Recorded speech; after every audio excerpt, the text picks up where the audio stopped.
Hello again, guys. Second up of the day. Really? I don't know if this went up that today or not. Today I'm recording this and a Carlisle United career mode. Shock. Probably not. But we're just gonna talk about the Premier League and who's been relegated and who is and what is gonna be happening. But first we're gonna start off with the game, the Liverpool Newcastle game, and that ended 3-1. We 100% deserved to win that game. A bit of a shock as they went with 1-0 up there, and but yeah, we did get back into it, and yeah, from a few goals there from Origi got the second one there. Honestly, I'm half asleep. Hold on a sec. Sorry about that, guys. Someone just came into my room there. And it was Origi scored second, Van Dijk scored first, and Mane scored the third. Yeah, that's a quick roundup of that game. Next was we're gonna talk about was Man City Norwich, and that ended. I don't want to give much. Liverpool Newcastle won. Man City won 5-0 at Norwich apparently. So De Bruyne got two goals and assists up. So that is decent from him there. But that's no surprise as they beat Norwich 5-0, and that is pretty much a sum up of Norwich's season. At the start of the season, they played absolutely amazing, but today are going down this season. And yeah, I think they'll be just going back to like mid-table championship, but we'll see what happens next season. Next game we're going to talk about is the Arsenal Watford game. I was just keeping up with these games on my phone, and Arsenal did go 3-0 up. I wasn't watching this, like I was saying, I was watching the Liverpool Newcastle game as Liverpool's the team I support. I did not see the Watford Arsenal game, but apparently it ended 3-2 to Arsenal, and yeah, apparently it must have been a shocker. I haven't watched any back of these games. I just talked what I thought, and it's sad to see Watford getting relegated. But it's what happens when you sack your manager for the last two games. Who does that? Like, if you're gonna sack your manager for the last two games, then you deserve to be relegated. And I don't know why. I just feel bad for Nigel Pearson. He could have had a Premier League winners medal Leicester. It could just kept Watford up if he'd finished the job, but instead, nah, they finished 19th. And I don't know what happened to Arsenal. How Watford got two goals back. Someone tell me that. And yeah. Now, the next game we're going to talk about is the Bournemouth Everton game, or Everton Bournemouth game, because it's at Goodison Park. And apparently, Bournemouth have won 3-1, and they still haven't stayed up. It's been poor all season. But I wanted them to stay up because they're a really small club. Two, they sent me some autographs. Like, if you might only like a few people might saw that video, but yeah, yeah, they're just probably like I don't know. But yeah, they did win 3-1, but it was just too late for them. They're getting back into a bit of run of form, and I think Bournemouth, depending on what players they keep and what players leave, could be a good threat to going back up. Out of the three teams got relegated, but yeah, that's just my opinion though. Next thing we're going to talk about is the West Ham Aston Villa game.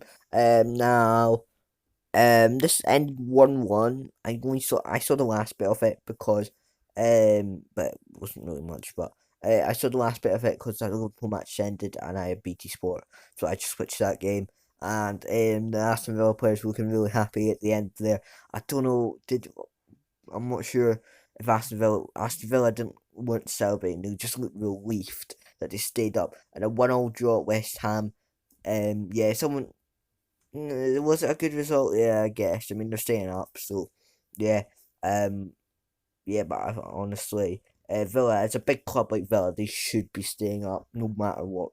Shouldn't even be in a relegation battle. Shouldn't even be near the championship. So hopefully next season they can be pressing for, I don't know, top 10. I don't know. Next game we'll talk about is the Man United Leicester game, and Leicester have lost. They bottled it. Rubbish. They were like second in January, and now they're fifth. Now, is it a bad season? No, it's not. for a team like Leicester to finish fifth, that's not bad. That wouldn't even be even that bad if they'd not won the Premier League. Then that would be like amazing season for Leicester. But obviously they have to win the Premier League, so Brendan Rodgers doesn't look as good. But I think that they how did they were just it was so clear to see that they were gonna bottle it for against Man United because they had like Ricardo Pereira out, so Yunchi had a red card, Ben Chilwell was out, and James Madison was out. That's like 3/4 of their backline, and one of their most creative players all season was out with injuries or suspensions. So was I expecting it? Yes, but I still had faith in Leicester. But you let me down, man. Next game now, Southampton versus Sheffield United, which ended 3-1. Now, both teams don't really, they had nothing, both teams had nothing to play for. I don't really have much to say about this match, obviously I didn't watch it. If you want me to do more videos like this, like just talk about the Premier League, or just any league in general, or just the matches I watch, because then I can actually do like a deep video on it. But, yeah, it was, an alright result for Southampton, Sheffield United. Sheffield United, what a season they've had. I honestly said they'd go down rocks. But well done, they've gone for Europe. But if they stop Man United, then obviously then that'd be great. But nah, Wolves, Sheffield United, and Leicester kind of let me down at the end. But good season for all of them, especially Sheffield United. Just one really good football. Wilder's got his men playing for him and not just for the money. So yeah, good season for Sheffield United. And for Southampton, Danny Ings didn't get the goal, but probably gutted that the Euros isn't on because he probably would have been on that plane to. Oh, never mind. This is a multi-country tournament, but yeah. Palace and Spurs played, and Spurs get Europa League football. Why is the top six going back to normal? Apart from Leicester, uh, no. How have they got? I know Chelsea lost to Wolves, but we'll get in that in a minute. But how have Tottenham Hotspurs got Europa League football? They did not deserve that, honestly, in my opinion. Out of all the teams, Tottenham don't deserve it. They least deserve it the most. Been poor all season. I wouldn't even call this a good season. Crystal Palace have been a rubbish patch of form, and Spurs had draw to them, not great. Chelsea Wolves now, and Chelsea won 2-0 against Wolves. Now, yeah, Wolves are still a great season for them, and they just need to roll. But it's the same season, it's the same place that they finished last time. So I don't know if it's good. I'm Wolves fan. Do you think it's Wolves fans? Do you think it's a good season?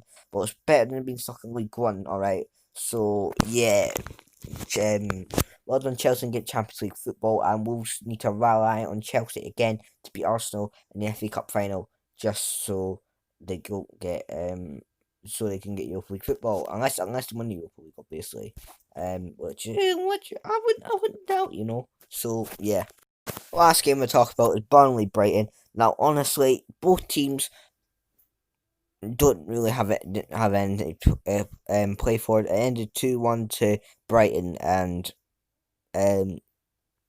yeah, I don't really know what to say about this game. But yeah, both seasons, good seasons for both teams. Not relegation, no Europe, but just mediocre seasons. But good for them. Thanks for watching. Remember to like, share, subscribe, leave a comment, and I hope you have a good day and goodbye.